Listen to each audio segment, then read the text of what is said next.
Sveiki, čia Jurgis iš Tavo Tikslas LT. Linkėjimai jums iš Strėvos sodybos. Čia vyksta mūsų komandos mokymai. Praleidom čia puikų savaitgalį, pradedant penktadienį popietę ir iki pat sekmadienio pietų. Pradėjom plaukti baidarimis, gal 4 valandas smagiai palyjo. Buvo labai faina komanda, geri žmonės, tiesiog labai smagiai praleidom laiką.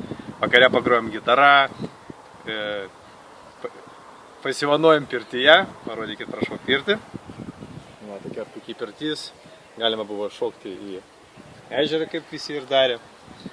Po to šeštadienį jau prasidėjo oficiali dalis, labai daug išmokom, išgirdom gerų istorijų, gerų patarimų, kaip ką daryti, kokie niuansai. O svarbiausia tai yra susicimentuoti, kad būtų geri santykiai. Ir man atėjo tokia gera mintis.